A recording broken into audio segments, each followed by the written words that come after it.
Bueno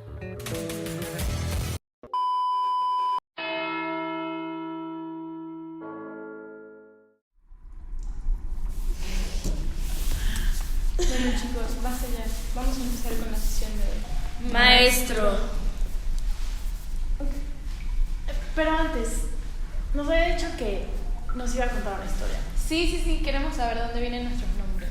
Ah, cierto, lo había olvidado. Es una historia un poco larga, pero es genial. Todo comenzó en una época a la que le llamaban la época oscura, pero no fue realmente tan oscura. Esta época terminó en el siglo XIV, con un suceso devastador. Acabó con una gran parte de la población.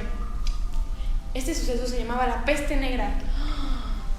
Esta enfermedad mataba a mucha gente y ellos creían que era un castigo de Dios. Poco a poco, los avances en la medicina lograron curar a la gente. Y esto dio como un giro. Ahora las cosas ya no se trataban solo de Dios. Dios no era el que los estaba curando, ahora eran los doctores. Por lo tanto, esto se llamaba antropocentrismo, ya que era más por las personas que por Dios.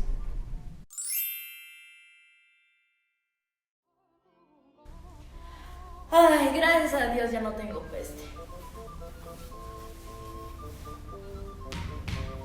No todo es sobre ti. Gracias, doctor. ¿Y eso qué tiene que ver con nosotros? Espera. En esta época fue la época del resplandor. El arte empezaba a florecer mucho más, los artistas venían y cada vez estas técnicas eran más complejas. Maestro, sigo sin entender. Mira, antes de que ustedes vinieran, hubo un gran pintor. Se llamaba Giotto di Bondone. Giotto di Bondone fue un pintor, muralista, escultor y arquitecto de la Baja Edad Media, quien dijo que la pintura debe ocupar otros espacios, o sea, muros. Empezó a proyectar la sensación de tridimensionalidad en la escultura y abandona la frontalidad en la pintura. Él piensa que el tema de la pintura no ocurrió, sino está ocurriendo.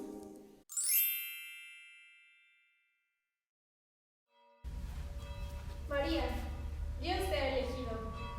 ¿Para qué? Vas a tener a su hijo. No hay forma. ¿Cómo así? No. Ya estás embarazada. No. Esperen. En el Renacimiento, había muchas familias muy ricas en las ciudades más importantes. Este dinero lo habían hecho durante la Edad Media. Después de tener tanto poder económico, querían tener más control político. Estas familias se ubicaban principalmente en Italia y en Holanda.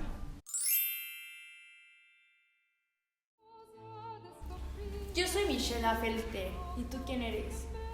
Silvana Medici. ¿Y tú? ¿Cómo no nos conocen? Nosotros somos de Milán y los Sforza dominamos toda la ciudad. O sea, sí sabes que mi familia domina todo Nápoles, ¿no? Perdón, pero Donatello trabajó para mi familia.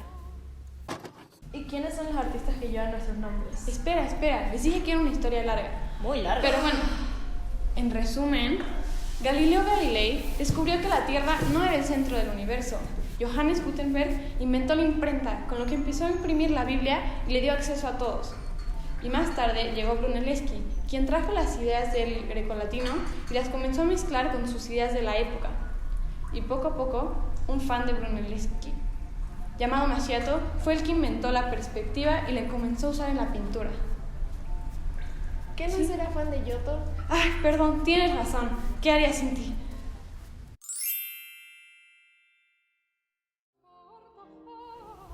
¿En qué estás trabajando? Estoy haciendo un diseño para la cúpula de Santa María del Fiore. Usa triángulos. No, eso ya pasó de moda. Lo de hoy son cuadrados y rectángulos. Como hombres, ¿sabes? ¿Y Dios?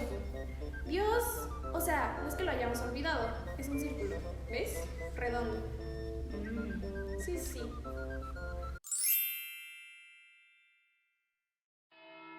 ¡Padre, venga! ¡Por fin he terminado! ¿Por qué hiciste eso? ¿Por qué le hiciste un hoyo a la pared? No, está bien, miren. ¿Qué te pasa? Oye, eso no se puede hacer. Se llama perspectiva. Está bien.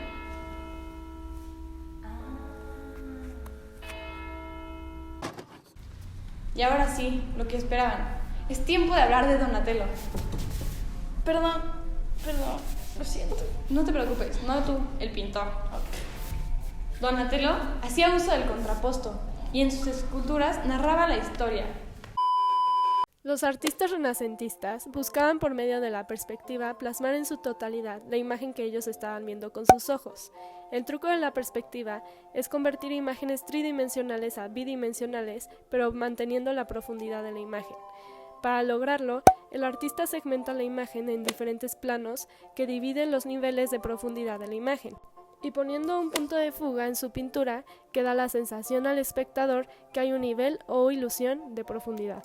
El arte renacentista regresa al mundo grecolatino, pues muestra más sensibilidad en sus cuadros y el hombre ahora es el centro de todas las cosas, ya que el arte vuelve a ser la máxima expresión humana.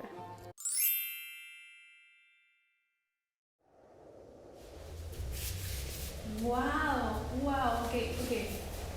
Siéntanlo, vivan el momento, ajá.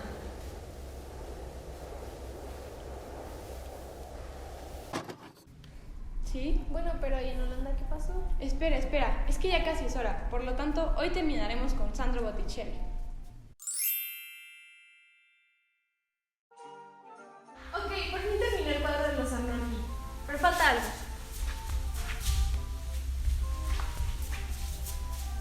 John Van Eyck estuvo aquí.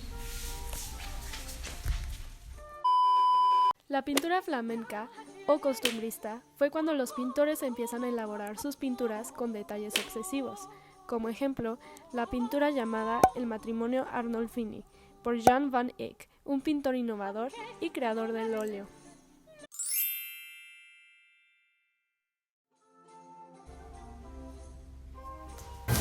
¿Qué haces pintando a la maldita lisiada?